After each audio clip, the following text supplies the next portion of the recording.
우리 12월까지 우리 갈라디아서 계속 말씀을 보겠는데요. 예수 그리스도와 함께, 예수 그리스도와 함께 이 말씀을 통해 주님을 더 깊이 만나고 주님과 함께 동행하는, 또 주님과 하나 되는, 연합하는 시간이 됐으면 좋겠는데요. 저를 한번 따라 믿음으로 고백하십니다. 예수로 죽고 예수로 살게 하소서. 우리 삶을 통해 오직 예수 그리스도를 드러낼 수 있다면, 그분이 보여질 수 있다면 얼마나 좋겠습니까? 그것이 교회 아닙니까? 교회는 예수 그리스도의 몸이고 그분을 드러내는 곳이 교회인데, 우리의 더럽고 추한 모습이 세상 가운데 드러나는 것이 아니라 이 말씀을 깊이 묵상하는 가운데 내가 예수로 죽고 예수가 살아 우리의 가정과 또 일터와 교회 가운데 또 세상 가운데 예수 그리스도만 드러날 수 있으면 참 좋겠습니다.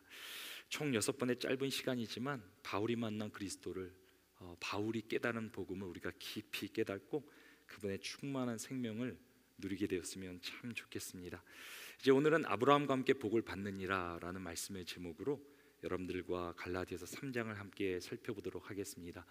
3장 들어가기 전에 우리 지난주에 나눈 2장의 내용을 짧게 한번 복습해 보겠습니다. 갈라디아서 1장과 2장은 복음에 관한 주제를 다루고 있습니다. 사도 바울은 1차 선교 여행 시에 갈라디아 지역에 복음을 전하고 교회가 세워집니다. 하지만 바울이 떠난 후에 갈라디아 지역 가운데 그 성도들은 다른 복음, 예수 그리스도의 복음이 아닌, 바울이 전한 복음이 아닌 다른 복음을 너무나도 쉽게 받아들입니다. 그래서 갈라디아서 2장에서 사도 바울은 바른 복음을 제시하기 위해 2가지 특별한 사건을 소개합니다. 그 첫 번째 사건은 바울의 예루살렘 방문입니다. 갈라디아서 2장의 예루살렘 방문은 바울의 2번째 방문이 되고, 첫 번째는 바울이 회심했을 때 방문이고, 2번째는 할례를 받지 않은 디도를 특별하게 함께 동행시킨 방문이 됩니다. 바울은 주님의 계시에 따라 방문했다라고 말하며 그 목적은 할례를 받지 않은 이방인들에게 이방인들이 예수 그리스도를 믿음으로 성령이 임한 놀라운 복음의 역사를 전하기 위함입니다. 그래서 예루살렘에서 바울은 개인적으로 야고보와 베드로와 요한과 만남을 갖게 됩니다. 그런데 거기서 알게 된 것은 베드로도 고넬료 사건을 통해 이방인에게 성령이 임한 복음의 비밀을 깨닫게 되었다는 것입니다. 이제 이들은 유대인이나 이방인이나 오직 예수 그리스도를 믿음으로 구원받는다는 사실을 함께 확인합니다. 그래서 그 결과로 바울은 계속해서 무할례자들, 할례를 받지 않은 이방인들에게 복음을 전할 수 있게 되었습니다. 그리고 갈라디아 2장의 2번째 특별한 사건은 베드로의 안디옥 교회에 방문이 됩니다. 베드로는 초대교회의 가장 탑 리더십인데요, 베드로는 안디옥 교회를 방문했을 때 바울에게 심한 책망을 받게 됩니다. 원래 베드로는 안디옥 교회에 처음에 방문해서 이방인 성도들과 식사도 잘 했고 교제도 나누며 잘 어울렸습니다. 하지만 예루살렘에 소위 영향력 있다는 유대인들이 내려와서 할례를 받지 않으면 구원이 없다, 율법을 지켜야 된다라고 주장합니다. 그러자 베드로는 유대인들을 두려워하며 할례 받지 않는 이방인들을 멀리하기 시작합니다. 그러자 베드로를 쫓아 다른 유대인들과 바나바까지도 이방인 성도들을 멀리하게 됩니다. 베드로는 교회 리더임에도 불구하고 다른 복음, 예수 그리스도께서 전해주지 않은 복음을 쫓게 된 것입니다. 고넬료 사건을 통해 오직 믿음으로 구원받는 사실을 깨달았음에도 불구하고 아직도 율법의 행위를 의지하는 것입니다. 그렇다면 바른 복음은 무엇입니까? 율법의 행위가 아니라 십자가의 죽음으로 율법의 성취가 되신 예수 그리스도를 믿는 믿음으로 사는 것, 그것이 바른 복음입니다. 만약 그렇지 않으면 그리스도의 십자가가 헛된 것이라 라고 바울은 베드로를 책망합니다. 1장과 2장에서 복음이 무엇인가를 전한 바울은 이제 3장과 4장에 들어와 복음과 율법의 관계를 설명합니다. 오늘 본문 3장에서는 율법의 역할이 무엇인지 특별히 사도 바울이 전해주고 있습니다. 제가 오늘 3장을 전하는데 이 3장은 신앙생활에 너무 중요한 내용을 담고 있습니다. 정말 짧은 시간에 제가 다 나누지 못할 정도로 방대한 그런 내용, 깊이 있는 내용들이 담겨져 있는데요. 이제 한 구절 한 구절 많은 내용들이 담겨져 있지만 여러분들이 교환을 보시면서 잘 따라오시면 좋겠습니다. 사도 바울은 갈라디아 성도들을 향한 질문으로 이제 3장을 시작하게 되는데요. 우리 1절 말씀 같이 한번 읽겠습니다. 어리석도다 갈라디아 사람들아, 예수 그리스도께서 십자가에 못 박히신 것이 너희 눈앞에 밝히 보이거늘 누가 너희를 꾀더냐. 이것은 구원에 관한 질문이 됩니다. 예수 그리스도께서 십자가에 못 박힌 것이 너희 눈앞에 밝히 보인다. 이 의미는 무엇입니까? 예수님 십자가 못 박힌 것 실질적으로 눈으로 보인다라는 의미는 아닐 것입니다. 예수 그리스도가 십자가에서 이루신 구원의 역사가 갈라디아 성도들에게 이루어졌다라는 말입니다. 그렇다면 갈라디아 성도들은 어떻게 그 십자가의 구원의 역사를 경험하게 되었습니까? 그들이 율법의 행위로 구원을 받았습니까? 절대 아닙니다. 그들은 율법과는 거리가 먼, 아니 율법은 알지도 못하는 이방인들이었습니다. 갈라디아 성도들은 오직 예수 그리스도를 믿음으로 구원을 받았습니다. 그렇다면 갈라디아 성도들에게 구원이 임했다라는, 구원받았다라는 증거는 무엇입니까? 성령의 임재입니다. 그래서 사도 바울은 2절에서 이렇게 또한 질문합니다. 내가 너희에게서 다만 이것을 알려 하노니 너희가 성령을 받은 것이 율법의 행위로냐 혹은 듣고 믿음으로냐. 성도 여러분, 갈라디아 성도들에게 성령이 어떻게 임하게 됩니까? 율법의 행위로입니까? 그리스도를 믿음으로 말미암입니까? 성령의 임재는 그리스도를 믿는 구원의 가장 확실한 증거가 됩니다. 아니 예수 그리스도를 구주로 시인하고 믿는 자체가 성령의 역사라고 성경은 말합니다. 이것이 새 언약의 성취입니다. 갈라디아 성도들이 그리스도를 믿게 되었을 때 성령님이 역사하시며 그들 가운데 성령이 임한 것입니다. 이제 사도 바울은 3절에서 이렇게 질문합니다. 너희가 이같이 어리석느냐? 성령으로 시작하였다가 이제는 육체로 마치겠느냐? 이제 그리스도를 믿음으로 성령이 임하심으로 신앙생활이 시작됐는데 갈라디아 성도 어떻게 하려 합니까? 다시 할례를 행하고 율법을 지킴으로 믿음의 정반대 방향으로 가려고 하고 있습니다. 이들은 자신들의 행위와 노력으로 신앙이 성장할 것이라고 착각하고 있는 것입니다. 그런 갈라디아 성도들을 향해 사도 바울은 뭐라고 말합니까? 어리석다, 어리석다. 구원은 오직 믿음으로 시작해서 믿음으로만 자라게 됩니다. 신앙은 율법의 행위가 아닌 그리스도를 믿음으로 성장합니다. 이제 사도 바울은 4절에서 네 번째 질문을 던집니다. 너희가 이같이 많은 괴로움을 헛되이 받았느냐? 과연 헛되냐? 갈라디아 성도들은 예수 그리스도를 영접하고 믿은 후에, 그리스도인이 된 후에 많은 고난을 받게 되었습니다. 그런데 이제까지 고난을 견디게, 이기게 해준 이유가 무엇입니까? 이들은 율법을 지키기 위해서 고난을 받은 것이 아니라 자신을 위해 자신의 생명까지도 십자가에 내어주신 예수 그리스도의 그 사랑을 믿는 믿음으로 그 시련을, 시험을, 또 고난을 견딘 것입니다. 예수 그리스도의 십자가를 바라보며 그 믿음으로 이제까지 달려온 것이죠. 이제 마지막 질문이 됩니다. 5절 우리 같이 한번 읽어보겠습니다. 너희에게 성령을 주시고 너희 가운데서 능력을 행하시는 이의 일이 율법의 행위에서냐 혹은 듣고 믿음에서냐. 이제 사도 바울은 갈라디아 성도들이 마지막으로 이렇게 물어봅니다. 너에게 성령을 주신 하나님이 지금도 너희 가운데 능력을 행하신 하나님께서 어떻게 너희 가운데 역사하고 계시느냐? 너희가 무언가가 잘나서 무언가를 잘해서가 아니라 율법을 잘 지키는 율법의 행위가 아니라 오직 너희가 예수 그리스도를 믿음으로 그 믿음을 의롭다 하시고 너희를 하나님의 거룩한 자녀 삼아 주시고 성령까지 부어 주셔서 그리고 지금까지도 능력으로 역사하셔서 하나님께서 함께 하시는 것이 아니냐, 이 모든 것이 율법의 행위냐 아니면 믿음이냐라고 물어보고 있는 것입니다. 사랑하는 성도 여러분, 우리는 오직 예수 그리스도를 믿음으로 하나님 자녀 된 줄 믿으시기 바랍니다. 이것을 믿으셔야 돼요. 이것이 복음이에요. 우리가 한 것은 믿은 것 외에 아무것도 없습니다. 그래서 구원은 하나님의 전적인 은혜인 것입니다. 이제 바울의 제가 5가지 질문을 제가 이렇게 좀 쉽게 풀어서 정리해 보았습니다. 제가 질문을 할 때 여러분들이 이제 답을 하시면 돼요. 제가 답은 굉장히 쉬워요. 답은 2번째가 항상 답이에요. 그래서 여러분들 앞에 보시면서 이제 5가지 이제 제가 말씀드릴 텐데요.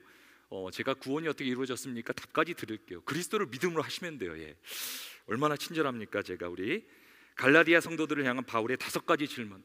구원이 어떻게 이루어졌습니까? 성령은 어떻게 임했습니까? 신앙은 어떻게 성장할 수 있습니까? 고난을 어떻게 이길 수 있습니까? 하나님의 역사는 어떻게 이루어집니까? 정말 그렇게 믿으십니까? 신앙은 오직 그리스도를 믿음입니다. 그리스도를 믿으면서 그 어떤 것이라도 더하면 그것이 바로 다른 복음이 되는 것입니다. 거짓 선생들이, 율법주의자들이 그렇게 주장했습니다. 그들은 그리스도를 믿는 믿음 플러스 율법을 지켜야 구원을 받는다라고 주장합니다. 근데 오직 믿음이라는 것보다 믿음 플러스 율법의 행위라는 것이 우리들에게는 훨씬 더 매력적일 수 있습니다. 믿음도 좋지만 믿음 그것만 가지고는 좀 밋밋한 것 아닙니까? 그래도 뭔가 열심히 해야, 뭔가 노력을 해야 구원에 가까워지는 것 아닙니까? 말은 안 하지만 우리가 그렇게 생각하고 있지 않습니까? 갈라디아 성도들 입장에서 할례를 받으면 고통스럽죠. 율법을 지키려고 하면 힘들죠. 수고스럽죠. 그래도 믿음도 좋지만 믿음 플러스 알파가 있으면 뭐 더 좋은 거 아닙니까? 인간의 생각으로 그럴 수 있습니다.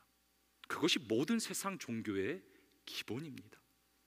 나의 행위와 노력으로 구원을 조금이라도 얻을 수 있다라는 생각입니다. 근데 그것이 하나님께서 우리에게 가르쳐 주시는 말씀입니까? 아닙니다.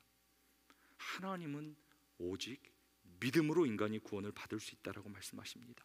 그리고 그 사실은 구약의 아브라함이라는 인물을 통해 너무나 잘 드러납니다.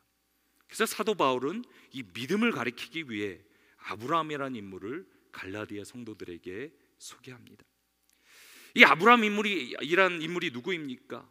유대인들의 믿음의 조상일 뿐만 아니라 놀랍게도 아브라함은 모든 족속 이방인들의 믿음의 조상이기도 합니다. 그렇다면 믿음의 조상 아브라함은 어떻게 의롭다 하심을 얻게 됩니까? 오늘 보면 3장 6절입니다. 아브라함이 하나님을 믿음에 그것을 그에게 의로 정하셨담과 같으니라. 아브라함은 믿음으로 의롭다 하심을 얻게 됩니다. 이 구절은 창세기 15장 6절을 인용한 내용입니다. 이 창세기 15장 6절은 성경이 가르치는 구원론에 있어서 가장 중요한 핵심이 됩니다. 이것을 신학적인 용어로 justification by faith, 이신칭의라고 말합니다. 죄인된 인간은 절대 행위가 아니라 믿음으로만 의롭다함을 얻을 수 있다라는 의미가 됩니다. 하나님은 갈대아 우르에 살고 있는 아브라함을 찾아오십니다. 그리고 자식이 없었던 아브라함에게 아들을 약속하시며 모든 족속이 너를 통해 복을 얻게 될 것이다 라고 그렇게 약속하십니다. 그래서 아브라함은 하나님 말씀을 쫓아 순종하여 고향을 떠나게 됩니다. 그리고 약속의 땅 가나안에 도달하게 됩니다. 근데 그 도달했는데 아무것도 변한 것이 없어요. 아니 이제까지 자식처럼 키워준 조카 롯이 자신을 배신하고 떠나갑니다. 이제 세상에 자신에게 남은 이제 자녀 또 이제 자손은 없는 거예요. 세상의 모든 소망이 끊어진 아브라함에게 하나님께서 찾아오셔서 창세기 15장에 하늘의 별을 보여주십니다. 그리고 너의 자손이 이와 같을 거라고 말씀하십니다. 만약에 하나님께서 여러분에게 나타나셔서 생물학적으로 의학적으로 자녀를 가질 수 없는데 하나님께서 하늘의 별을 보여주시면서 너의 자손이 그와 같으리라고 말한다면 여러분들은 믿겠습니까? 근데 아브라함은 그 하나님의 말씀을 믿습니다. 그리고 하나님은 그 믿음을 가장 옳다 하시며 아브라함을 의롭다 칭해 주십니다. 아브라함은 믿음으로 의롭다 하심을 받았습니다. 아브라함은 신기하게도 율법이 있기도 430년 전의 인물입니다. 아브라함은 율법을 지키는 행위가 아니라 믿음으로 의롭게 된 사람입니다. 그리고 이 사건을 통해 아브라함은 온 인류에게 믿음의 본이 되는 조상이 되어집니다. 그래서 오늘 본문 7절은 이렇게 기록합니다. 그런즉 믿음으로 말미암은 자들은 아브라함의 자손인 줄 알지어다. 그 당시 수많은 사람들이 자신들이 아브라함의 참 자손이라 율법의 행위로 할례를 통해 구원을 얻을 수 있다 주장했습니다. 하지만 성경은 분명히 말해주는데요, 아브라함의 육신의 혈통으로 나온 자손들이 아브라함의 자손이 아니라 아브라함같이 하나님을 믿는 모든 믿음의 사람이 아브라함의 참 자손이라고 우리에게 말해주고 있습니다. 믿음의 사람이 아브라함의 자손입니다. 그래서 누구든지 믿음이 있으면 아브라함의 자손이 되어 아브라함같이 복을 받게 될 것이라고 성경은 분명히 우리에게 말해주고 있습니다. 혹시 여러분 여기까지 이해가 되십니까? 같이 한번 믿음의 조상 아브라함을 통해 배운 우리 복음의 세 가지 중요한 포인트 우리 같이 한번 읽어보십니다. 아브라함은 믿음으로 의롭다 하심을 받았습니다. 믿음의 사람이 아브라함의 자손입니다. 누구든지 믿음으로 아브라함과 함께 복을 받게 됩니다. 이제 아브라함이라는 인물을 설명한 후에 사도 바울은 율법이 무엇인가에 관해 이제 설명하기 시작합니다. 하나님 분명히 시내 산에서 모세를 통해 이스라엘 백성들에게 율법을 주셨습니다. 율법은 귀한 것입니다. 하나님의 완전한 기준입니다. 하지만 사람들이 착각한 것이 하나 있습니다. 무엇입니까? 율법을 지키는 행위, 율법의 행위로 자신들이 온전해질 것이라는 착각입니다. 하지만 문제가 하나 여기 있습니다. 타락한 인간은 죄로 인해 율법을 온전히 지킬 수 있는 능력을 상실해 버렸다라는 사실입니다. 그래서 사도 바울은 율법에 관해 이렇게 전합니다. 갈라디아서 3장 10절 말씀 우리 같이 한번 읽겠습니다.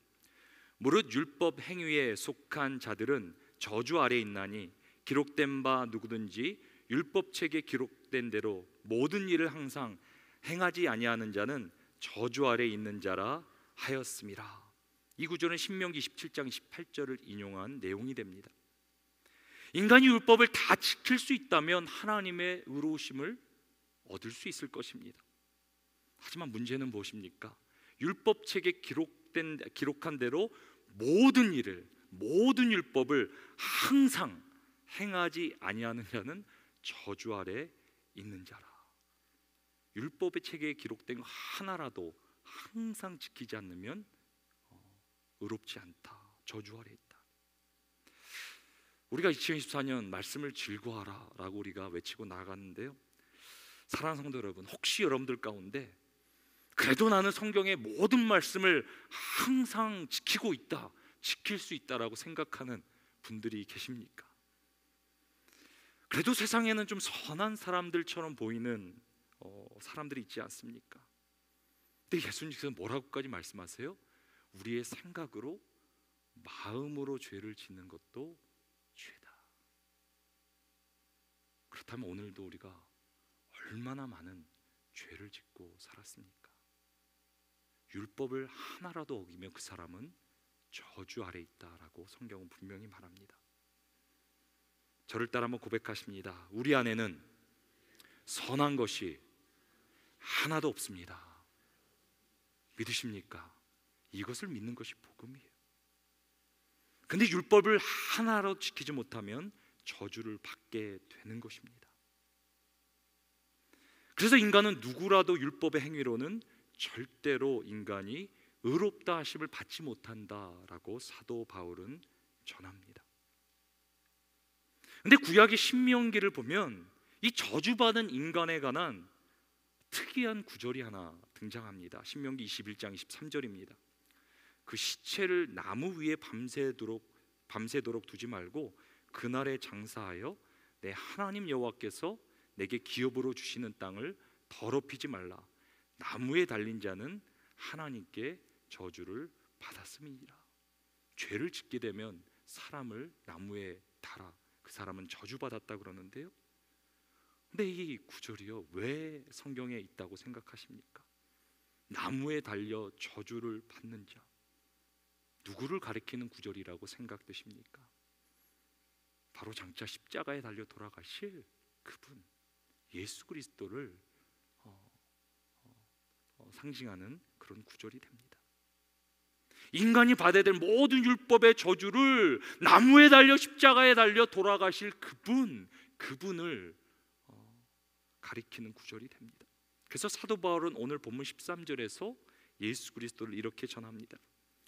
그리스도께서 우리를 위하여 저주를 받은 바 되사 율법의 저주에서 우리를 속량하셨으니 기록된 바 나무에 달린 자마다 저주 아래에 있는 자라 하였습니다. 우리가 다 저주를 받아 나무에 달려야 되는데 그분께서, 예수 그리스도께서 우리의 저주가 되어 저주를 받아 나무에 달리게 되셨다. 십자가에 달리심으로 모든 율법의 저주를 예수 그리스도께서 대신 받으셨다라고 사도 바울은 말합니다. 율법의 행위로 인간은 모든 저주를 받아야 마땅한데 예수 그리스도가 십자가에서 모든 저주를 받으심으로 율법의 요구를 충족하십니다. 그래서 율법의 성취를 예수 그리스도께서 다 이루신 것입니다. 그래서 성경은 예수 그리스도께서 율법의 성취라라고 우리에게 가르쳐 줍니다.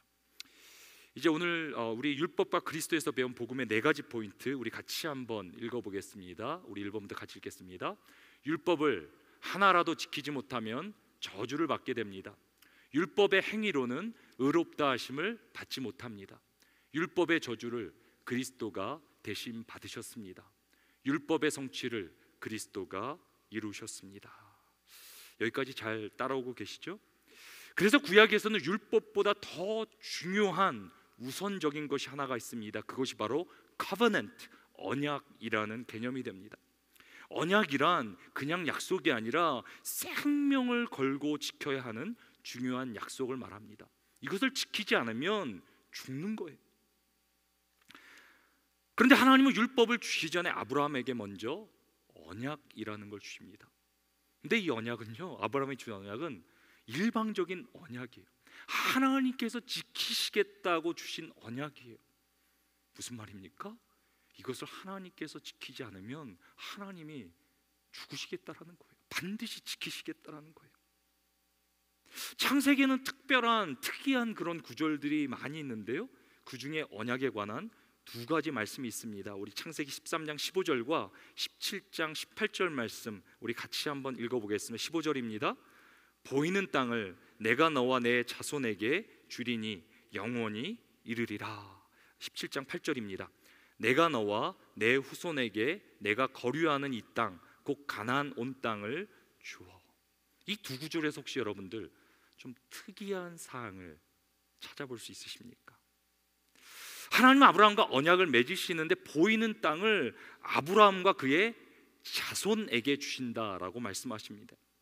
근데 여기서 가장 특이한 게 뭐냐면 내 자손들이 아니라 단수로 내 자손, 내 후손에게 주겠다라고 말합니다. 그리고 사도 바울은 이 구절을 이렇게 설명합니다. 갈라디아 3장 16절입니다. 이 약속들은 아브라함과 그 자손에게 말씀하신 것인데 여럿을 가리켜 그 자손들이라 하지 아니하시고 오직 한 사람을 가리켜 내 자손이라 하셨으니 곧 그리스도라.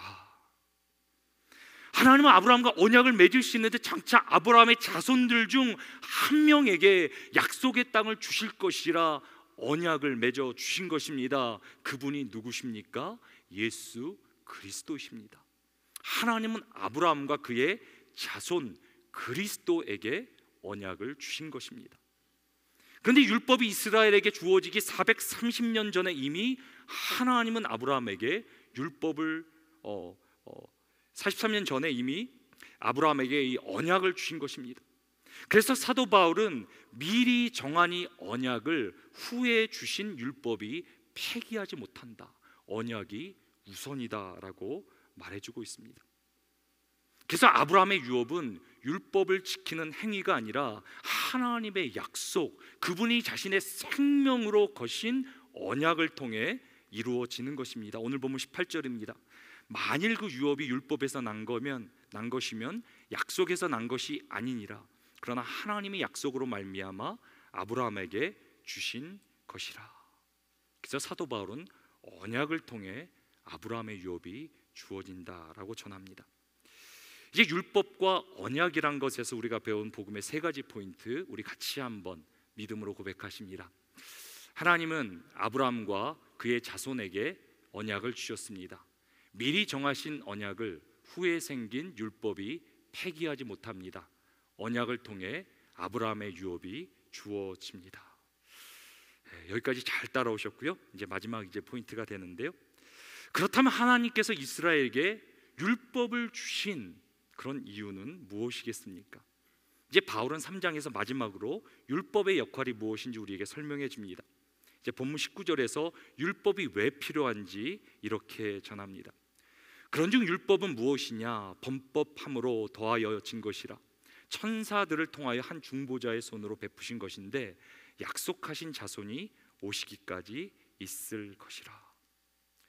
율법은 왜 필요합니까? 여기 보면 범법함으로, 죄를 지음으로, 인간이 죄를 지었기 때문에 율법이 필요하다라고 말합니다. 인간이 타락하지 않았다면, 세상에 죄가 없다면 율법도 필요하지 않습니다. 죄가 없는데 왜 법이 필요하겠습니까? 법은 의로운 사람을 위한 것이 아니라 악한 사람을 위한 것입니다. 그래서 율법의 가장 큰 기능은 무엇입니까? 죄를 깨닫게 해주는 것입니다. 그것이 율법의 필요성입니다. 사도 바울은 율법의 두 번째 역할에 대해 말하는데요, 초등교사의 역할이다라고 말합니다. 오늘 본문 24절 우리 같이 한번 읽겠습니다. 이같이 율법이 우리를 그리스도께로 인도하는 초등교사가 되어 우리로 하여금 믿음으로 말미암아 의롭다함을 얻게 하려 함이. 율법은 쉽게 말하면 초등학교 교사라고 그렇게 말합니다. 우리도 어렸을 때 배워야 할 부분들이 있죠. 알파벳을 배워야 되고 또 구구단도 초등학교 때 배워야 됩니다. 그런 것 같이 율법은 굉장히 고등한 것이 아니라 초등학교 선생님 같다. 가장 신앙의 기초를 가르쳐주는 선생의 역할이다 말합니다. 그것이 무엇입니까? 바로 우리가 죄인이라는 사실과 우리에게는, 죄인된 우리에게는 구원자 예수 그리스도가 필요하다라는 사실입니다. 그래서 율법은 그리스도에게 인도하는 초등교사라고 사도 바울은 말합니다. 그런데 학교에서도 이제 학급 시험이나 졸업 시험이 있지 않습니까? 근데 신앙의 초등학교를 졸업하려면 무엇이 필요하겠습니까? 어떤 과정을 마쳐야 되겠습니까? 그것이 바로 믿음이라고 말하고 있는 거예요. 그리스도를 믿을 때 더 이상 율법의 영향이 아니라 거듭나 하나님의 자녀가 되어 신앙생활이 시작된다. 그리고 율법은 그때 믿음이 올 때 자신의 역할을 다하게 된다라고 말합니다. 그래서 율법은 그리스도를 믿을 때 역할을 다하게 됩니다. 그래서 예수 그리스도를 이미 믿고 의롭다 하심을 받고 하나님의 자녀가 되었는데 율법을 다시 지키려고 하는 것은 말도 안 되는 것이라 라고 사도 바울이 가르쳐주고 있습니다. 그래서 사도 바울은 결론적으로 이렇게 전합니다. 오늘 보면 29절 같이 한번 읽겠습니다. 너희가 그리스도의 것이면 곧 아브라함의 자손이요 약속대로 유업을 이을 자니라. 아브라함의 유업을 이을 자손 누구입니까? 율법의 행위가 아니라 그리스도를 믿는 자가 아브라함의 유업을 이을 자손이라라고 결론적으로 3장에서 말합니다. 이제 율법의 역할에서 배운 복음의 4가지 포인트 우리 같이 한번 읽어보십니다. 율법은 죄를 깨닫게 합니다. 율법은 그리스도에게 인도하는 초등 교사입니다. 율법은 그리스도를 믿을 때 역할을 다하게 됩니다. 율법의 행위가 아니라 그리스도를 믿는 자가 아브라함의 유업을 이을 자손입니다. 사도 바울이, 그리고 제가 여기까지 이렇게까지 말씀드렸는데 아직도 믿음으로 부족하다라고 생각하십니까? 사랑하는 성도 여러분, 예수 그리스도를 믿음이 충분한 줄 믿으시기 바랍니다. 근데 여러분들이 이 말씀을 나중에 한번 깊이 묵상해 보세요. 저는 이 말씀을 이렇게 묵상하는 가운데 너무 많이 부딪혔어요. 너무 많이 부딪혔어요. 차라리 그냥 율법을 지키라 그러면, 뭐 수요예배 오라 그러면, 뭐 새벽기도 나오라 그러면, 11조 하라 그러면 편할 텐데, 성경은 뭐라고 말하냐면 나를 위해 죽으신 그분의 사랑을 믿지 않는 모든 것은 아니라라고 말하는 거예요. 제가 거의 부딪힌 거예요. 지금 사도 바울이 무엇을 말하고 있는 것인가? 우리는 끊임없이 내가 뭔가를 함으로, 나의 행위로, 율법의 노력으로 뭔가를 이룬다라고 맨날 생각해요. 아니라는 거예요. 내가 지금도 예배 시간에 어떤 나의 삶 가운데 그리스도가 나를 위해 생명을 다해 십자가에서 자신의 생명을 주신 것을, 그 사랑을 믿는 믿음이 아니면 아니라는 거예요. 그것이 아니면 절대 우리의 신앙이 자라지 않는다라는 거예요. 그러면서 우리는 끊임없이 우리의 행위를 자랑하고 직분을 자랑하고 우리의 것을 자랑합니다. 지금 우리 교회 문제가 무엇입니까? 경건의 모양은 있는데 능력이 없는 거 아닙니까? 근데 생각해 보세요. 지금 이 순간이라도 그리스도의 십자가가 환히 보이고 내가 그리스도의 그 공로로 말미암아 하나님 자녀가 되었는데 그 십자가를 안다면, 그 앞에 섰다면 우리의 삶을 어떻게 살아야 됩니까? 창조주 하나님께서 이 땅에 오셔서 나를 위해 전부를 내어주셨는데 내가 우리 가정을, 우리의 일터를, 나의 직분을 어떻게 살아야 됩니까? 제가 생각해 보니까요, 그냥 율법의 행위로 사는 게 훨씬 더 쉬워요. 훨씬 더 쉬워요. 살아계신 예수 그리스도를 지금도 인정하며 그 십자가에서 날마다 살아가는 것, 그분으로 죽고 그분으로 사는 게 가장 힘들더라고요. 나를 위해 생명을 다해 사랑해 주신 그분을 사랑하지 못하는 것이 제 안에 얼마나 안타까운 사실인지. 지금 사도 바울은 간절함을 가지고 다시 복음의 진보가 아니라 거꾸로 가고 있는 갈라디아 성도들에게 어리석다, 어리석다, 너희가 왜 육체로 성령의 일을 망치려 하느냐라고 말씀하는 거예요. 사랑하는 성도 여러분, 우리 충현성교회 성도 여러분, 우리는 정말 복음을 깨달아 이전보다 더 예수 그리스도를 사랑하고, 그저 우리가 행위가 아니라 예수 그리스도를 믿음으로 그분의 사랑에 반응한 우리의 삶이 되기를 주님의 이름으로 축원합니다. 하루에 조금이라도, 아니 한순간이라도 그분을 생각하며 묵상을 살 수 있다면 우리는 달라져야 돼요. 달라질 거예요. 우리의 믿음이 성장할 거예요. 그런데 자꾸 내가 복음을 거슬러 가는 거예요. 나의 육체의 행위를, 나의 직분을, 내가 이제까지 세워온 업적을 자랑하고 있지 않은 거예요. 그게 아니라는 거예요. 이 말씀을 통해 두 가지만 한번 살펴봤으면 좋겠는데요. 여러분들 뒤에 이제 적용 있는데요. 신앙은 우리의 행위가 아닌 그리스도의 행위, 그 십자가의 오직 공로를 믿음으로 성장하게 됩니다. 그것이 아니면 복음이 아닌 거예요. 그리고 육체의 행위를 의지한 우리의 삶의 내면엔 무엇이냐면 그리스도가 아닌 다른 것을 내 삶의 주인, 왕 삼아 사는 우리의 영적 어리석음이 있다. 성경은 말해주고 있어요. 내가 아직도 육체 행위를 주장한다면, 그리스도가 아니라면 그 다른 것이 내 안에 주인이 되어버렸다는 거예요. 우리가 기도해야 할 제목이 무엇입니까? 성령 하나님, 진리의 영이 내 가운데 임하여 주셔서 내 안에 있는 모든 상들, 그리스도가 아닌 모든 것, 그리스도를 믿음이 아닌 모든 것을 제하여 주시고 오직 그리스도를 향한 믿음으로 나아가게 하여 달라고, 그것이 우리가 기도해야 돼요. 그래서 우리는 삶의 주인 삼은 모든 것을 내려놓고 모든 영역에서 다시 그리스도를 주인으로 삼아야 된다. 오늘 기도 가운데 여러분들이 전부를 다 볼 수는 없겠지만 작은 영역이라도 다시 한번 우리가 그리스도를 나의 주로 고백하며 정말 주인을, 그러니까 예수 그리스도를 주인 삼아 정말 주님을 사랑하는 그 믿음으로 우리 모두가 살게 되기를 주님의 이름으로 축원합니다.